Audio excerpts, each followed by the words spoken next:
Welcome to Flow in Tales. Story will begin soon.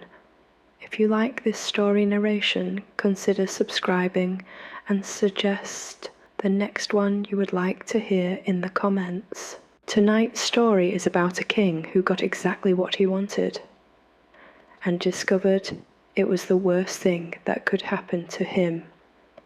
If you have ever believed that just one more success would finally make you feel safe, this ancient tale may feel surprisingly familiar. Tonight, let me tell you a story about a king who had everything and still believed he needed more. It is an old tale from Greek mythology, but its heart feels very modern, because even now many people know the feeling of saying, just a little more money, just a little more success, just one more reward, then I'll finally rest. And yet, rest rarely comes to the heart that is always reaching. This is the story of King Midas, a man who learned too late that not every gift is a blessing. So settle in now, take a slow breath, let the day grow quiet, and listen to the soft golden tragedy of a king who wished for too much and found his way back to what truly mattered. Long ago, in the rich lands of Phrygia, there ruled a king named Midas. He was already known as a wealthy man. His halls were grand, his gardens bloomed with beauty, and his tables were never empty.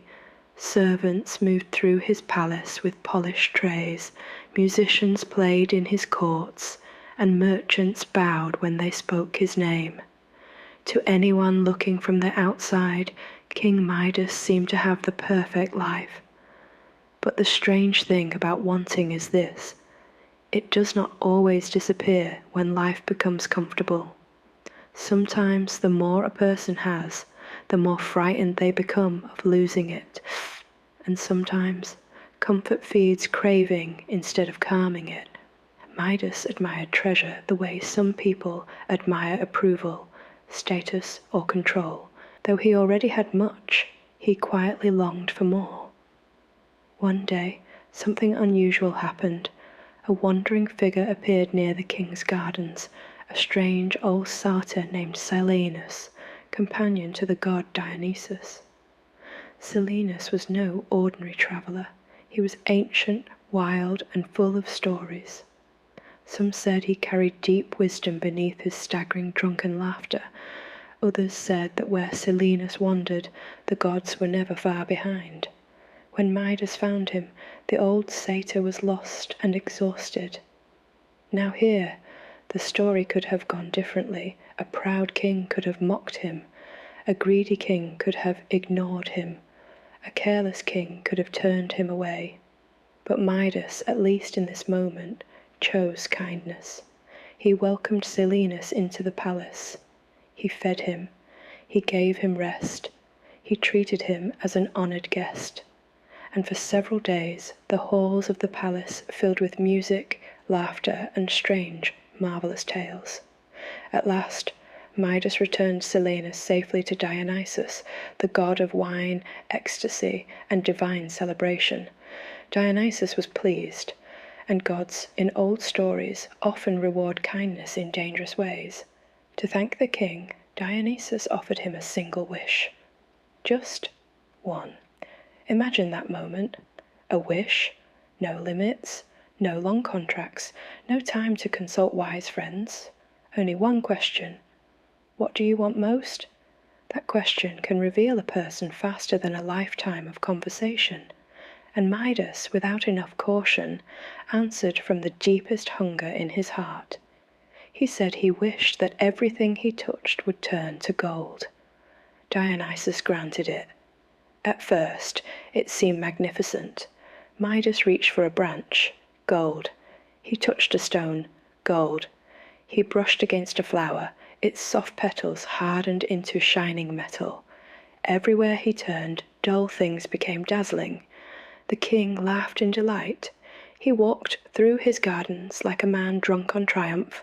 He touched leaves, railings, bowls, cups, ornaments, fruit and furniture, and all of it flashed into brilliance. At last, he thought, the world itself was yielding to him. At last, he thought, he had found the power to turn ordinary life into treasure. And is that not a temptation many understand? To measure worth by what glitters? To believe that if we could just transform everything around us, our house, our job, our image, our bank account, then our lives would become complete. But some wishes reveal their cost slowly, and some mistakes sparkle before they wound us. As evening came, Midas sat down to eat. A feast had been prepared for him: warm bread, sweet fruit, cool water, rich dishes fragrant with herbs and spice. But when he lifted the bread, it turned to gold in his hand. When he touched the fruit, gold. When his fingers reached the cup, the water froze into shining metal before he could drink. His smile faded. He tried again, and again, each time the same. Everything he touched became lifeless, beautiful, and useless, precious, and impossible. Gold could not satisfy hunger. Gold could not soften thirst. Gold could not comfort the body.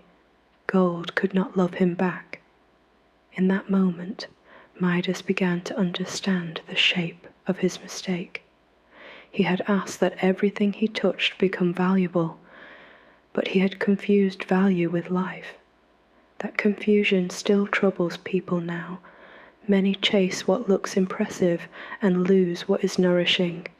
They hold tightly to numbers and achievements, yet grow distant from peace. They polish the outside of life while the inside quietly starves. Midas looked around his grand palace, now filled with gleaming objects, and for the first time it felt cold. Not rich, cold. Even the cushions on which he tried to rest became hard beneath him. Even comfort turned against him, and the king, who had wanted more than enough, now could not enjoy even the simplest gift. A sip of water, a bite of food, the softness of a place to sleep. This is often how greed works. It does not always arrive looking evil. Sometimes it sounds sensible. I'm just preparing for the future. I'm just trying to be secure. I'm just trying to have more options. And yet, without balance, the desire for more can quietly steal the ability to enjoy what is already here.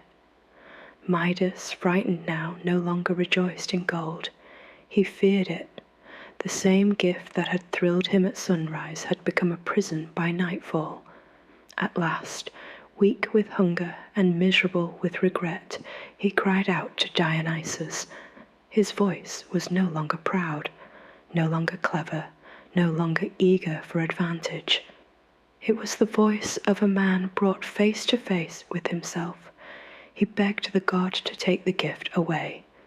He confessed what he had failed to see, that he had wanted riches more than wisdom, that he had mistaken possession for peace, that he had asked for a miracle without understanding its burden, and to his great mercy, Dionysus listened.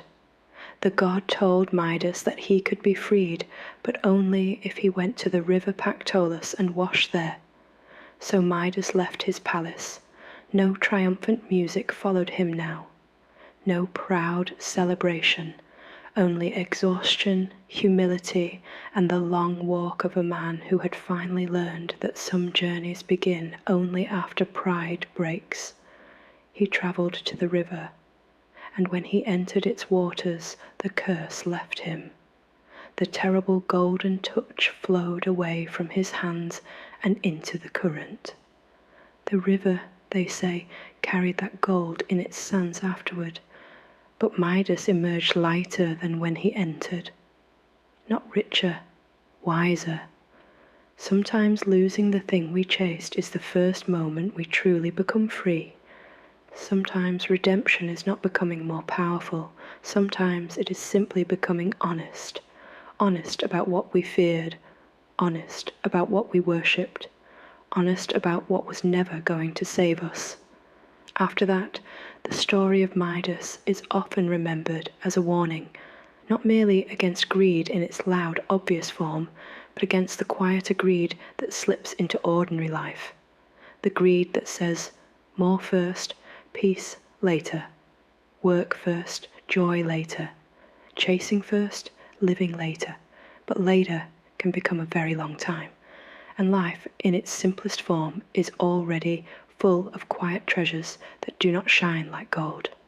A warm meal, a calm room, a gentle voice, a body at rest, a heart that does not have to prove anything tonight. These are humble gifts, but unlike Midas's gold, they sustain us.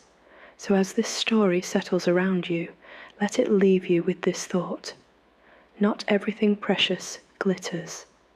Not everything glittering is worth holding, and often the life we truly need is not the one where everything becomes more, but the one where we finally notice what is already enough.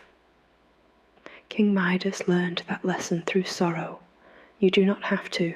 You can learn it here, softly, in stillness, in rest, in the quiet wisdom of the night. So let go, for now, of the endless reaching. Let go of the pressure to turn tomorrow into treasure. Let go of the thought that your worth must be measured, counted, or displayed. You do not need golden hands, you need peaceful ones. Hands that can hold water, hands that can break bread, hands that can rest. And now, as the story fades, imagine the river carrying away all hardness, all grasping, all strain. Imagine the gold dissolving from your worries. Imagine what remains, something softer, something human, something enough. And as sleep comes gently closer, remember, the richest life is not the one that turns everything into gold, but the one that can still feel the warmth of simple things. May your heart choose peace over plenty, wisdom over wanting, and rest over restless ambition.